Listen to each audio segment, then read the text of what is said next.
Shalom. Puji Tuhan, mari bersama kita membuka Alkitab kita di dalam kitab Keluaran. Kitab Keluaran pasal 23.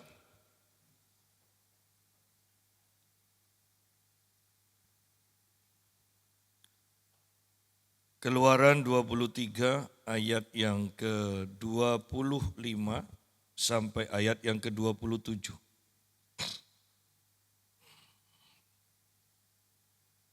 Tetapi kamu harus beribadah kepada Tuhan Allahmu, maka Ia akan memberkati roti makananmu dan air minumanmu, dan Aku akan menjauhkan penyakit dari tengah-tengahmu. Tidak akan ada di negerimu perempuan yang keguguran atau mandul. Aku akan menggenapkan tahun umurmu. Kengerian terhadap Aku akan kukirimkan mendahului engkau. Aku akan mengacaukan semua orang yang kau datangi, dan Aku akan membuat semua musuhmu lari membelakangi engkau. Nah, ini adalah janji Tuhan kepada bangsa Israel, dan tentunya kita semua adalah sebagai bangsa Israel rohani, kita juga menerima janji ini. Bahwa janji ini juga diperuntukkan bagi kita. Dan bukankah sangat luar biasa bahwa kebaikan Tuhan terus dinyatakan dalam kehidupan kita. Yang menjadi masalah seringkali kita itu tidak menyadari betapa baiknya Tuhan kepada kita. Ya, sehingga kalau kita perhatikan dan kita mau jujur juga pada diri kita sendiri. Seandainya kita sungguh-sungguh sadar setiap perbuatan baik Tuhan dalam hidup kita, masakan sih kita akan malas beribadah? Masakan sih kita tidak akan bergairah akan Tuhan? Ya. Kalau kita itu sungguh-sungguh menyadari setiap karya Tuhan dalam hidup kita. Dan pagi ini kita akan belajar bahwa tanpa bosan saya mau katakan betapa pentingnya ibadah itu. Betapa mengasihkannya ibadah itu. Sidang jemaat, dan ini hari-hari yang sangat luar biasa. Saya percaya bahwa hadirat Tuhan itu semakin kuat dinyatakan atas hidup kita. Dan istri saya mengatakan kalau saya sih merasakan sejak hari Pentakosta itu hadirat Tuhannya luar biasa. Artinya biasanya kalau kita doa itu agak ngantuk-ngantuk, sejak hari Pentakosta itu kok lebih enteng, enak doanya. Ya.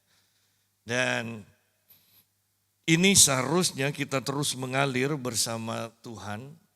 Saya juga percaya bahwa benteng-benteng itu diruntuhkan di tempat ini.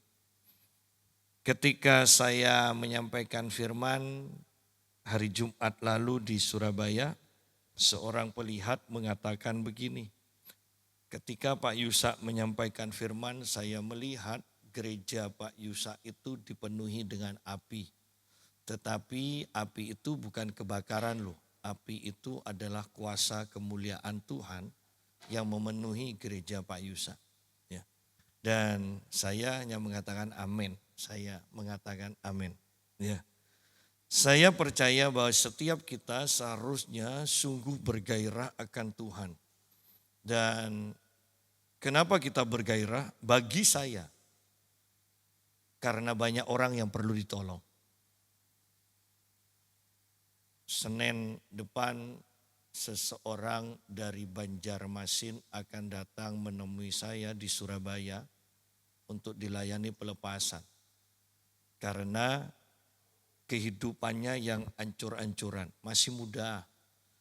Tetapi ruginya dalam usaha sudah miliatan, bermiliat-miliat. Dan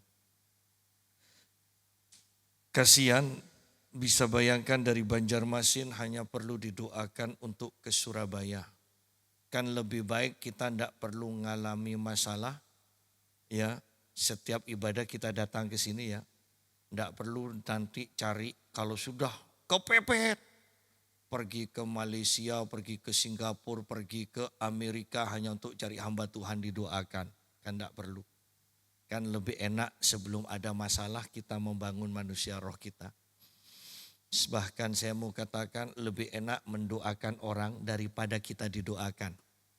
Arti maksud saya, artinya kita itu menyembuhkan, menjadi penyelesai masalah daripada kita yang disembuhkan. Ya.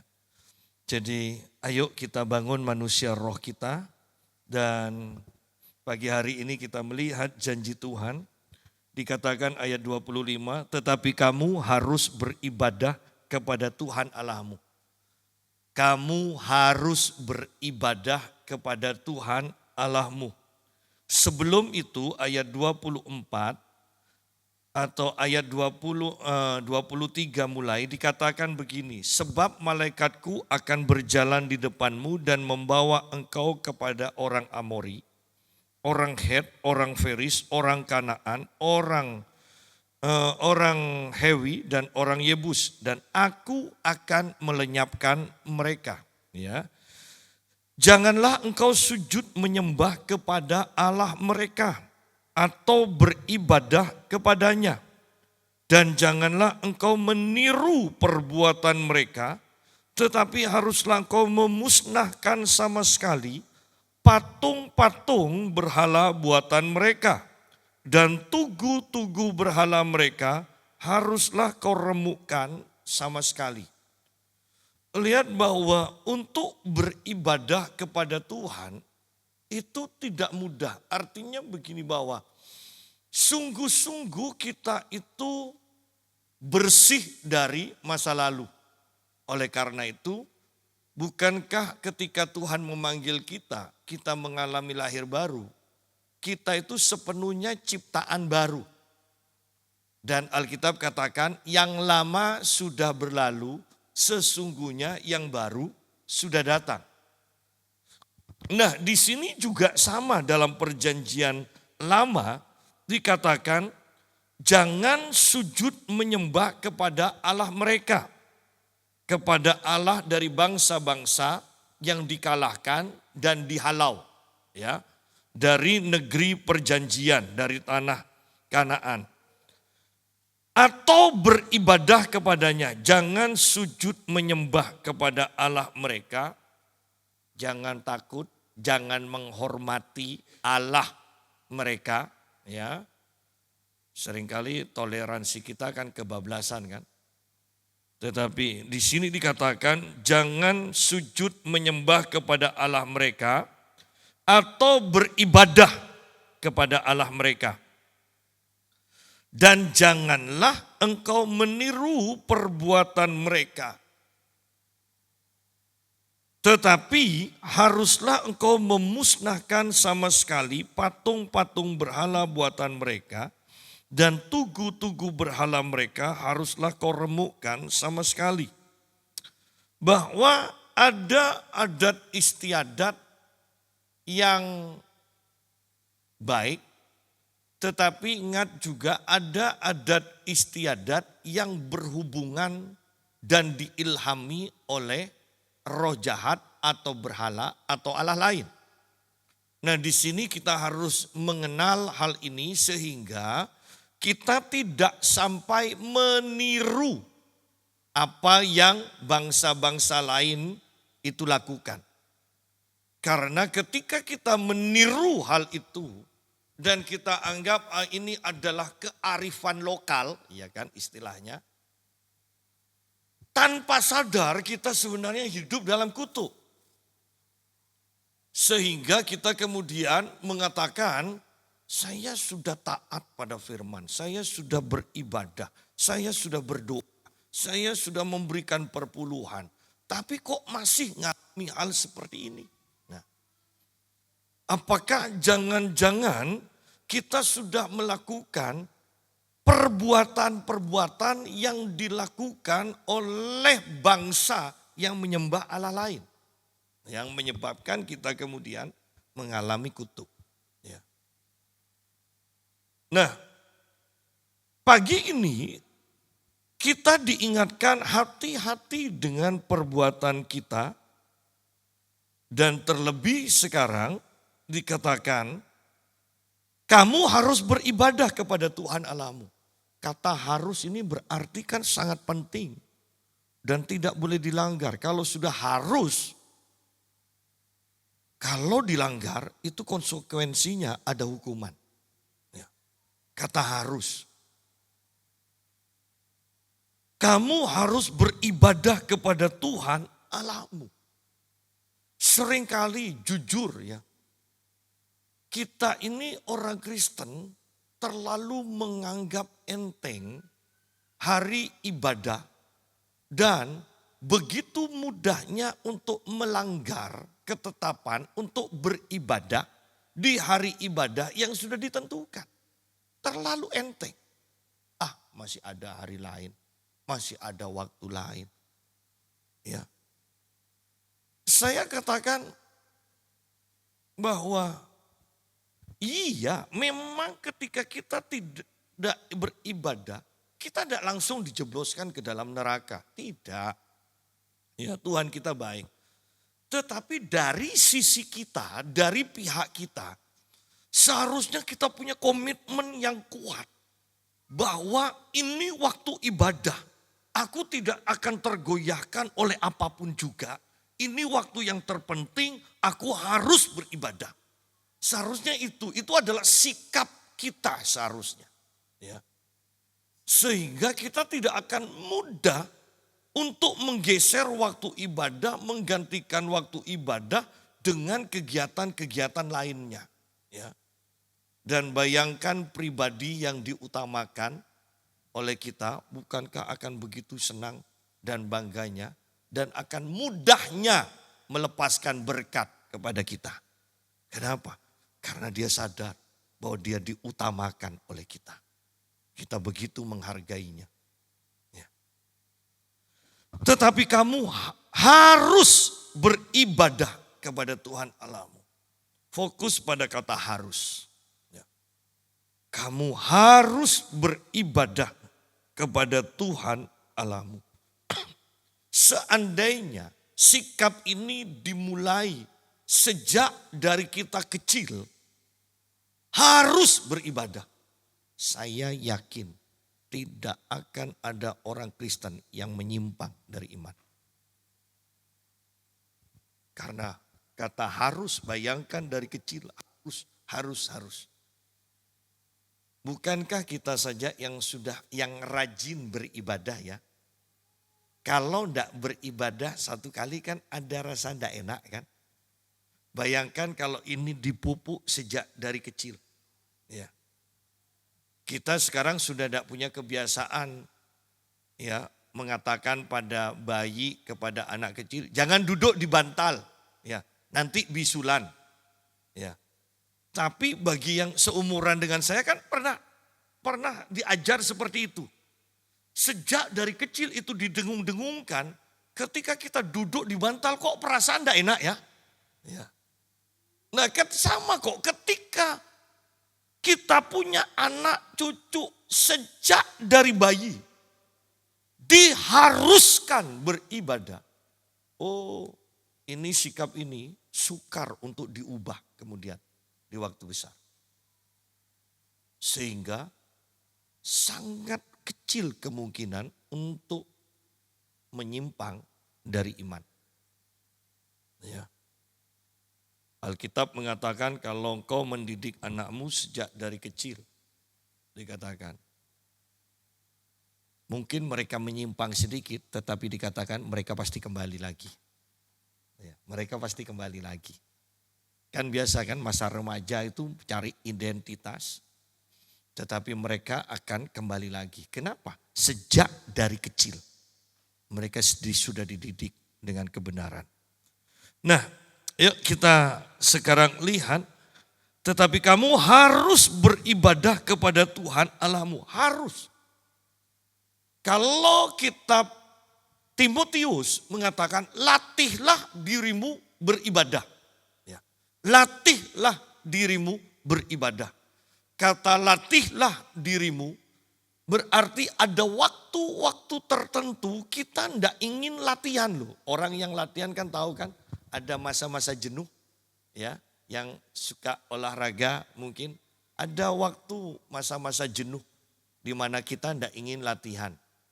Tetapi kemudian pengetahuan kita mengharuskan, menggerakkan, mendorong kita untuk latihan. Artinya bahwa pengetahuan kita mengatakan bahwa latihan ini penting untuk kesehatanmu. Sehingga ingin atau tidak ingin melakukan, kamu harus melakukannya. Kenapa? Untuk kesehatanmu sendiri. Ya. Karena kalau engkau tidak latihan, engkau akan sakit. Engkau akan mudah sakit. Ya kan? Sama dengan kalimat, latihlah dirimu beribadah. Ada waktu-waktu di mana kita tidak ingin ibadah. Iya. Tetapi harus ibadah. Kenapa? Karena kita tahu ada manfaat dalam ibadah. Di dalam Timotius dikatakan. Banyak manfaatnya. Baik di masa sekarang maupun di masa yang akan datang. Ya. Tetapi kamu harus beribadah kepada Tuhan Allahmu. Maka ia akan memberkati roti makananmu. Lihat di sini.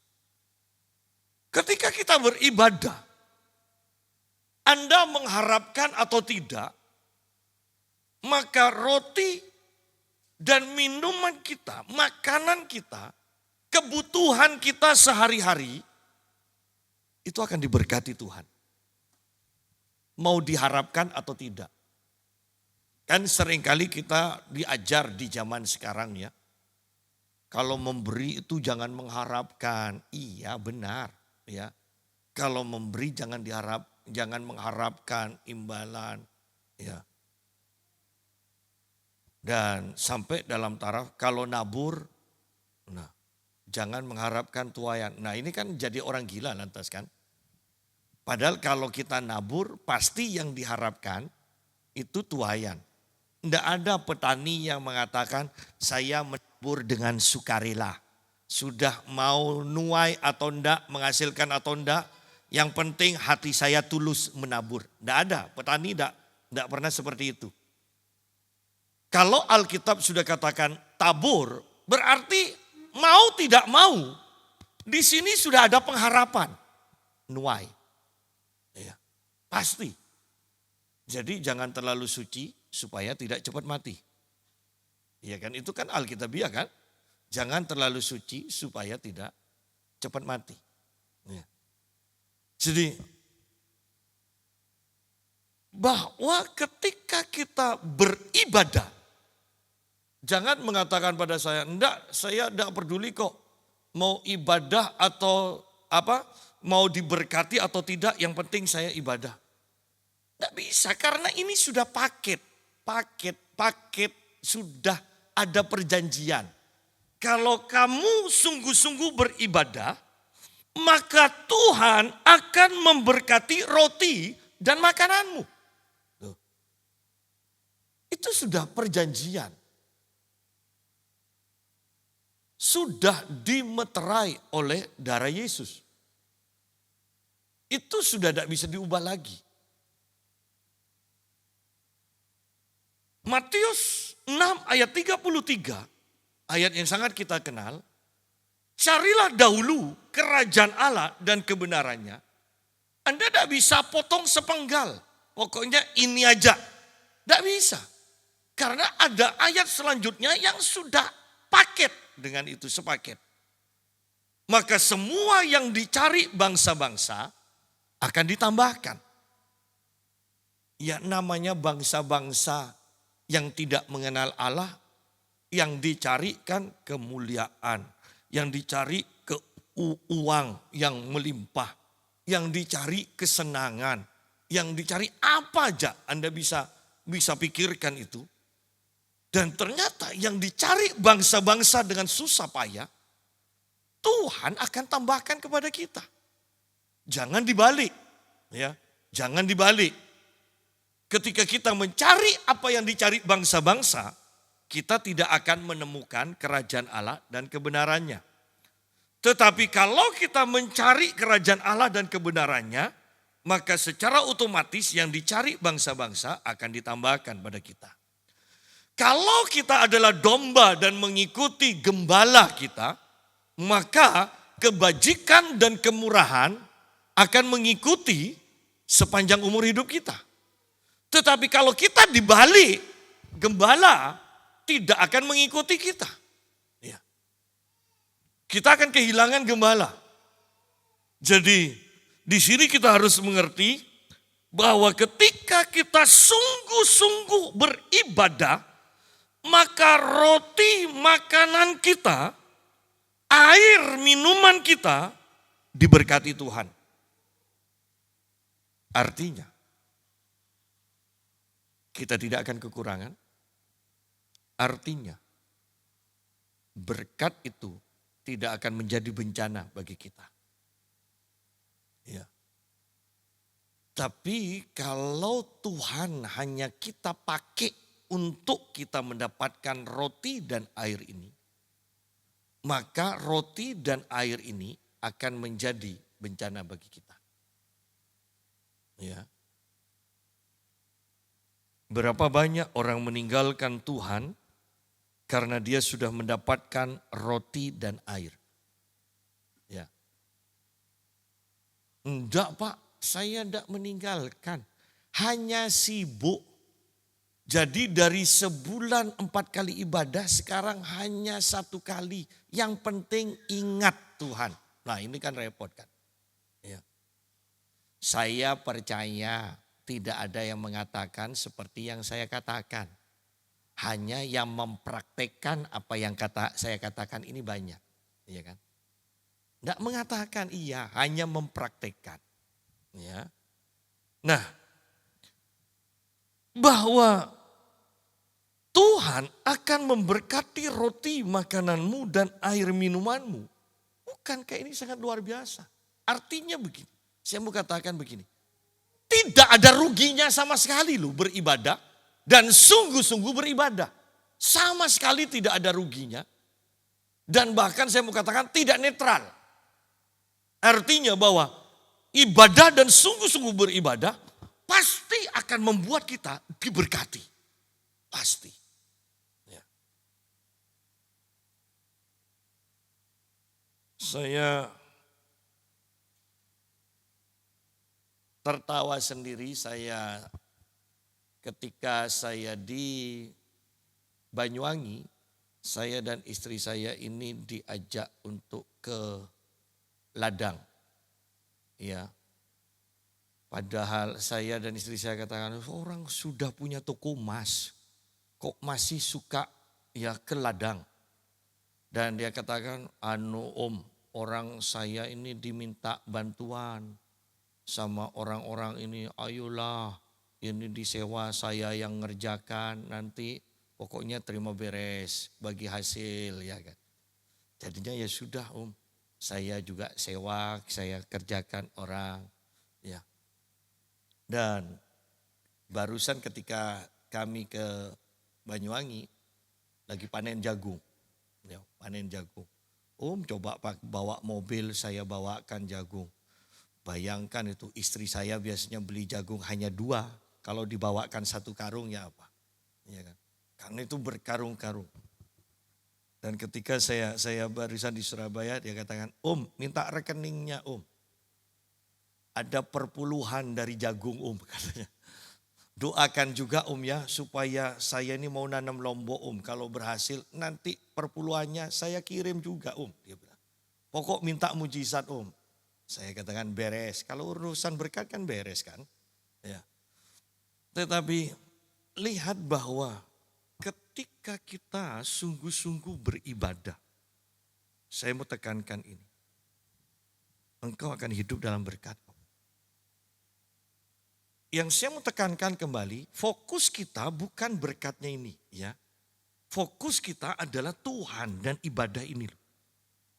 Secara otomatis ini akan mengikuti. Ketika fokus kita hanya berkat ini, uang atau makan dan minum ini, maka kita akan gampang kecewa. Selain ini sudah urutannya sudah kacau, ya, Namanya kalau sudah urutan kacau kan tidak mungkin menghasilkan.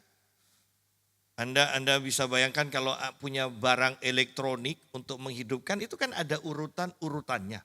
Itu kalau dibalik-balik itu pasti kacau. Ya. Kebanyakan orang Kristen kan seperti itu.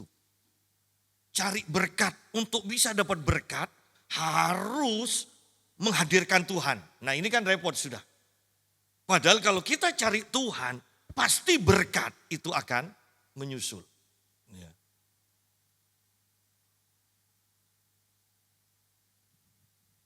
Kamu harus beribadah. Ya, harus beribadah kepada Tuhan Allahmu.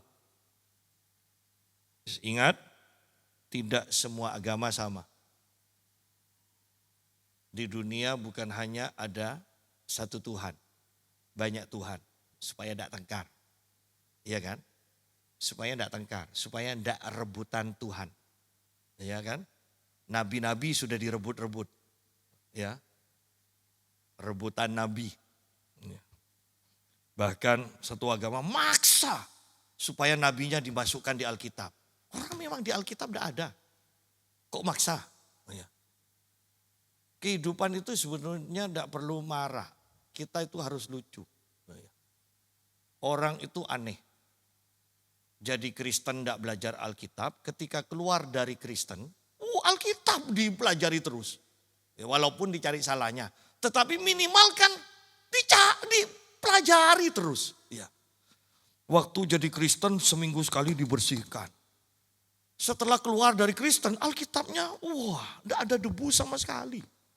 Orang dibuka terus untuk cari salahnya. Ya kan? Minimal kan dibuka terus kan. Bersyukur kita tidak pernah mempelajari kitab lain. Ya kan? Bersyukur. Saya sama sekali tidak tertarik untuk belajar. Orang Alkitab ini aja baca pagi siang lupa kok.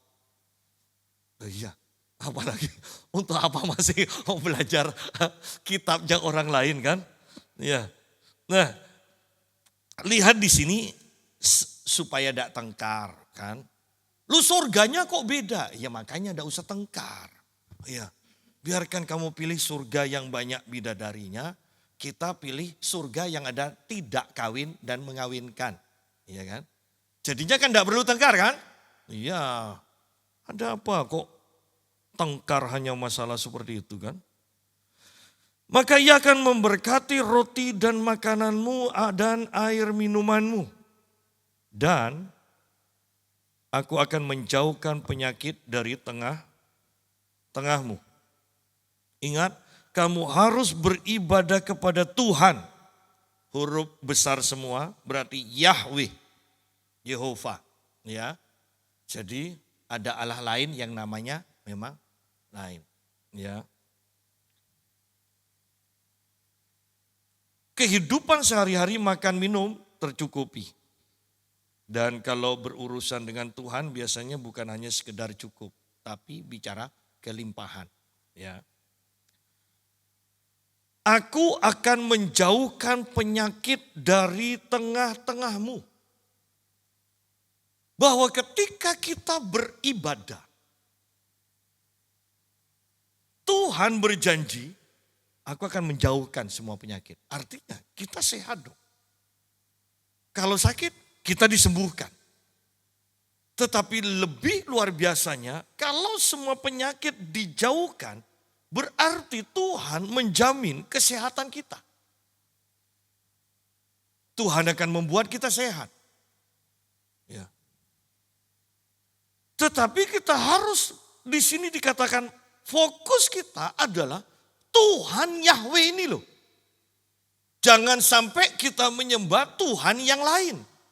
Jangan ada 2 Tuhan, 3 Tuhan di hadapan kita. Karena ketika kita tidak fokus kepada satu Tuhan ini, Yahweh ini, di dalam Tuhan Yesus ini, maka janji ini akan batal dengan sendirinya. Ketika kita sungguh-sungguh, karena di sini dikatakan harus beribadah, dan kita sungguh-sungguh beribadah, Tuhan akan menjadi Jehovah Rafa dalam hidup kita. Tuhan yang menyembuhkan. Bahwa kekristenan seharusnya dipenuhi oleh orang-orang yang hidup dalam kesehatan ilahi. Jangan biarkan setan memasukkan pikirannya kepada pikiran kita dan mengatakan bahwa penyakit itu untuk mendatangkan kebaikan bagi kita. Penyakit itu untuk membuat kita rendah hati. Ayatnya tidak ada. Pak Yusa, tapi kan Paulus mengatakan Tuhan memberikan duri dalam daging. Kalau mengacu pada duri dalam daging, yang Paulus ingin Tuhan singkirkan ini, Anda baca di dalam kisah bangsa Israel ini, Anda akan menemukan ketika Tuhan menyuruh, kalau engkau sudah menduduki, semua bangsa-bangsa itu harus dilenyapkan dari tanah itu. Karena kalau tidak dilenyapkan, maka ini akan menjadi duri dalam daging bagimu. Artinya ini akan mengganggu kehidupan umat Allah. Duri dalam daging. Sama seperti Paulus ketika dimanapun dia pergi untuk memberitakan Injil, maka ada penyembah-penyembah Allah lain yang selalu mengganggu pelayanan Paulus. Menganiaya, memfitnah pelayanan Paulus, menjebloskan Paulus ke dalam penjara. Itu yang disebut duri dalam daging. Bukan penyakit. Pak, tapi kan di Galatia Paulus mengatakan, lihatlah betapa besarnya tulisan-tulisanku. Nah, Pak, itu Paulus itu sakit mata. Ya. Iya, ini tafsiran banyak yang menafsirkan seperti itu. Paulus sakit mata. Bukan, itu gaya bahasa yang meminta perhatian lebih dari kita. Kalau kita istilahnya menggaris bawahi. Nah, itu loh. Kalau Paulus, zamannya Paulus tidak ada menggaris bawahi. Gayanya, lihat betapa besarnya tulisan-tulisanku. Itu artinya minta perhatian. Ya. Jadi kita jangan disesatkan. Karena ketika pengertian kita disesatkan, maka janji-janji Tuhan tidak akan kita alami. Ya. Jadi betapa luar biasanya. Roti, makanan, minuman. Bukankah ini berbicara tentang kehidupan sehari-hari? Atau mau kita sederhanakan masalah ekonomi? Beres. Ya. Saya membaca di Jepang tahun ini 1.000 perusahaan tutup. Bukankah memang ekonomi tidak baik-baik saja? Ya. Saya sudah beberapa tahun yang lalu sudah mengatakan bahwa kita harus melatih diri kita hidup dengan penyediaan Tuhan yang supranatural. Supaya apabila yang alami ini tidak mencukupi, kita siap untuk menerima penyediaan Tuhan supranatural. Ingat ketika Elia ada di sungai Kerit, awalnya kehidupan Elia mengandalkan air sungai itu. Tetapi toh akhirnya air sungai itu pun menjadi kering. Yang alami menjadi kering. Sehingga Elia harus hidup pergi ke Janda Sarfat. Dan di sana Elia mengandalkan penyediaan supranatural dari Tuhan. Jangan katakan pada saya, Pak, saya mau mengalami yang supranatural aja, kemudian Anda berhenti kerja. Jangan. Ya. Anda harus setia kepada hal yang kecil, yang alami itu. Dan Tuhan akan mempercayakan hal yang besar, yang supranatural itu. Ya. Pada akhirnya kita akan mengalami seperti itu. Dalam kesehatan pun seperti itu. Bahwa Kita harus olahraga, jaga makanan, istirahat yang benar. Iya. Tetapi lebih daripada itu, kita juga harus mempersiapkan diri untuk menerima kesembuhan atau kesehatan supranatural dari Tuhan.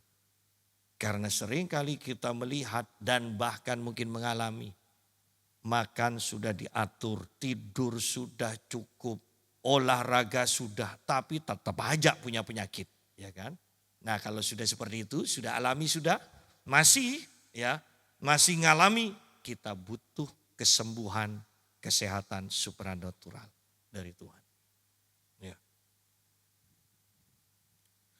Bahwa ketika kita sungguh-sungguh beribadah, Tuhan mengatakan, aku akan menjauhkan penyakit dari tengah-tengahmu. Dia akan menyembuhkan, dia akan memberikan kesehatan pada kita. Ya. Tidak akan ada di negerimu perempuan yang keguguran atau mandul. Bahwa ini janji Tuhan. Tuhan menginginkan orang yang menikah itu punya anak. Oleh karena itu, ketika saya menyampaikan selalu firman untuk pernikahan, saya selalu ambil dari Kejadian. Beranak cuculah. Ketika banyak pendeta menyampaikan tentang harus mengasihi, saling menghormati. Sudahlah, kalau dari awal tidak mengasihi, tidak mungkin kawin. Jadi itu sudah beres, sudah saling mengasihi. Yang kita harus ajar sekarang adalah tujuan pernikahan adalah beranak cucu. Saya mau katakan jangan terlalu suci lagi. Nanti cepat mati. Ya. Jadi Tuhan menjanjikan di sini. Tidak akan ada di negerimu perempuan yang keguguran atau mandul. Ya. Pak, tapi kan ada yang keguguran. Saya beberapa kali mengalami atau menangani orang-orang yang keguguran. Dan ternyata pelayanan pelepasan menjadi solusinya. Artinya ketika setan itu diusir, perempuan itu tidak keguguran lagi. Ya. Saya melayani di Samarinda, mantu dari gembala setempat. Setiap kali saya menyentuh dia, dia manifest. Setiap kali saya menyentuh. Jadi beberapa kali dia manifest. Ya. Dia keturunan Dayak dan sudah beberapa tahun tidak, ya, sudah menikah, tidak hamil dan bahkan tentunya tidak melahirkan.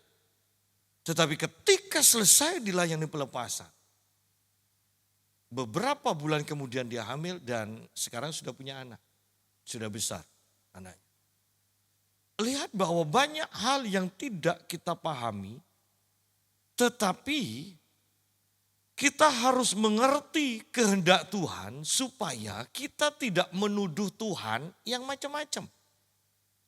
Oh, saya keguguran ini karena Tuhan ingin mengajar saya untuk berharap dan rendah hati. Oh Tuhan, bahkan ada yang mengatakan Tuhan yang membuat saya keguguran. Ya. Tetapi saya tetap diajar Tuhan untuk selalu bersyukur. Ini kan janggal. Tuhan yang membuat keguguran, tapi kita harus bersyukur kepada Tuhan yang membuat keguguran. Kan janggal. Ini yang disebut terlalu rohani, tanpa pengertian yang benar. Ingat di sini jelas, Tuhan tidak pernah membuat perempuan keguguran atau mandul. Bahkan ketika Tuhan menciptakan manusia laki dan perempuan, belum punya anak saja firman-Nya sungguh amat baik. Ya. Anda kan selalu membaca beranak cucu, beranak cucu, beranak cucu. Ini adalah kehendak Tuhan. Dan setiap orang yang akan memasuki pernikahan harus punya iman ini. Bahwa kehendak Tuhan saya menikah supaya punya keturunan. Ya. Jangan sampai terlontar dari mulut kita mau punya anak atau tidak terserah Tuhan. Ya. Apa katanya? Yang penting cinta. Iya. Tapi kalau sudah tua kita tetap butuh anak. Ya. Walaupun perhatian anak tidak akan sebaik perhatian orang tua pada anak. Ya. Bersyukur Tuhan baik. Orang tua mati lebih dulu daripada anak. Kan secara umum kan seperti itu. Karena kalau anak yang ditinggal orang tua nangisnya sebentar. Tapi kalau orang tua yang ditinggal anak terlebih dahulu, nangisnya lebih lama. Kalau tidak percaya, coba. Kalau tidak percaya kan, makanya lebih baik percaya. Ya. Artinya bahwa kasih orang tua itu lebih besar kepada anak daripada kasih anak kepada orang tua.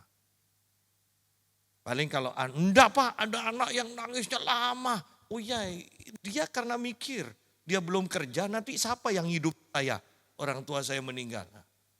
Pasti karena itu kalau nangisnya lama. Tapi kalau sudah sama-sama tercukupi, tangisan anak lebih sebentar daripada orang tua. Ya. Tidak akan ada di negerimu perempuan yang keguguran atau mandul. Aku akan menggenapkan tahun umurmu. Tidak ada yang keguguran, tidak ada yang mandul. Kalau kita perhatikan justru ya, di dalam Alkitab, yang mandul pun jangan putus asa. Karena ketika kita lihat perempuan-perempuan yang mandul atau lama tidak punya anak di dalam Alkitab, muncul-munculnya adalah anak yang luar biasa. Ya. Simpson, ya kan? Ya. Itu anak yang luar biasa. Samuel, itu anak yang luar biasa. Ya. Jadi betapa luar biasanya rencana Tuhan, setan tahu bahwa Tuhan punya rencana. Setan tahu, makanya ditahan. Supaya ini tidak muncul-muncul. Ya. Karena kalau muncul, kerajaan setan goncang pasti. Ya. Jadi jangan putus asa. Aku akan menggenapkan tahun umurmu. Ingat, saya selalu katakan umur kita ditetapkan kalau menurut doa Musa di dalam kitab Mazmur 70 tahun sampai 80 tahun. Tetapi kebenarannya menurut Kejadian pasal 6, Tuhan sendiri berfirman, umur rohku yang aku tempatkan pada manusia tidak untuk selama-lamanya. Hanya dikatakan bagi Tuhan hanya. Bagi kita wah, hanya 120 tahun saja. Nah, tapi kan ayat ini jarang untuk diajarkan kan? Karena jarang untuk diajarkan, banyak jemaat tidak tahu. Sehingga kita tidak pernah punya iman untuk sampai 120 tahun. Seandainya ini diajarkan terus, ini akan menimbulkan iman dalam kita. Sehingga kita punya iman untuk hidup 120 tahun. Pak, jangan sampai 120 tahun, nanti 90 tahun sudah sakit-sakitan. Itu karena yang Anda lihat, yang Anda ketahui keadaan di sekitar Anda. Bukan firman Tuhan. Karena bahkan Kaleb pun mengatakan sudah 45 tahun. Kekuatanku tetap sama dikatakan. Lihat di sini. Musa umurnya 100 tahun lebih. Tetapi dikatakan mata Musa itu tetap begitu tajamnya. Ya. Nah, kita jarang mengajarkan hal ini karena bagi kebanyakan kita, bagi kebanyakan pendeta, ini tidak masuk akal. Tapi kalau kita mau belajar soal Alkitab memang seharusnya yang wajar adalah Yang tidak masuk akal itu yang diajarkan. Karena ini urusannya dengan Tuhan. Hal yang biasa bagi Tuhan untuk mengerjakan yang tidak masuk akal. Nah, kalau kita itu di sini taat kepada harus beribadah, kita lakukan ibadah sungguh-sungguh, maka Tuhan yang akan menggenapi janji-janjinya. Aku akan menggenapkan tahun umurmu. Iman kita berapa? Itu tidak akan dikurangi kok. Akan digenapkan. Iman kita berapa? Apakah iman kita ya umur manusia tidak tentu Pak Yusa? Ada yang umur panjang, ada yang umur pendek. Kemudian Anda lanjutkan. Yang penting kan bukan soal panjangnya umur Pak Yusa. Yang penting apa yang kita kerjakan di dunia. Wah, terlalu rohani. Makanya cepat mati kan? Ya. Sudahlah, yang paling aman. Kita tinggal dua pilihan aja. Mau ikut yang doanya Musa, 70 tahun sampai 80 tahun, itu sudah puji Tuhan. Atau mau ikut yang firman Tuhan 120 tahun. Pak, karena kita manusia rohani, manusia dan roh, daging dan roh, tengah-tengahnya aja. 90 tahun sampai 100 tahun. Ya puji Tuhan lah. Kalau masih punya pemikiran seperti itu. Jangan umur 35 tahun, jangan. Ya, jangan. Ingat di sini, Tuhan akan menggenapkan, bukan mengurangi. Syaratnya apa? Sungguh-sungguh ibadah. Berarti kalau tidak sungguh-sungguh ibadah, ada pengurangan loh. Ya. Loh ini kan logikanya. Kalau sungguh-sungguh ibadah itu genap, digenapkan. Kalau tidak sungguh-sungguh berarti ada pengurangan. Ya.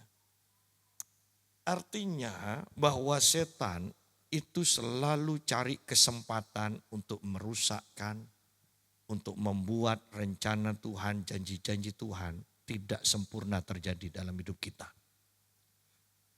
Untuk menghancurkan rencana setan itu hanya dengan satu cara, sungguh-sungguh beribadah kepada Tuhan. Ya. Sungguh-sungguh beribadah kepada Tuhan. Aku akan menggenapkan tahun umurmu. Seringkali ketika kita belajar firman Tuhan, kita itu tercampur dengan hal-hal di dunia ini. Tuhan sudah katakan, aku akan menggenapkan tahun umurmu. Tetapi seringkali kalau kita sudah sakit, misalnya sakit, apalagi kalau kanker, seakan-akan kita langsung percaya, ya mati saya. Ini terus ayat ini bagaimana? Menggenapkan tahun umurmu. Kan tidak ada ayatnya. Aku akan menggenapkan tahun umurmu kecuali kalau engkau. Nah, tidak ada. Ini sudah titik. Cukup urusan kita adalah ibadah sungguh-sungguh, maka Tuhan akan menggenapkan umur kita. Ya. Betapa sederhananya. Ayat 27. Kengerian terhadap aku akan kukirimkan mendahului engkau. Aku akan mengacaukan semua orang yang kau datangi. Dan aku akan membuat semua musuhmu lari membelakangi engkau. Saya sederhanakan. Kalau kita sungguh-sungguh beribadah, Tuhan akan memberikan kemenangan. Pak, saya kan bukan petinju, saya pengusaha.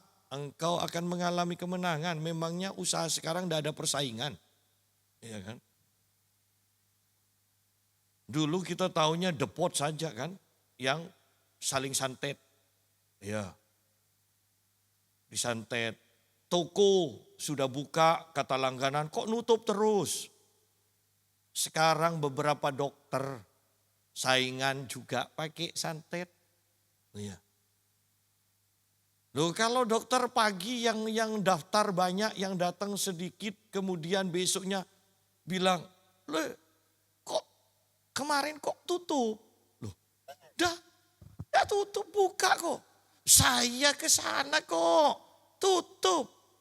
Nah kalau sudah tutup seperti itu, ditutup seperti itu, saingannya kan pasti dokter kan.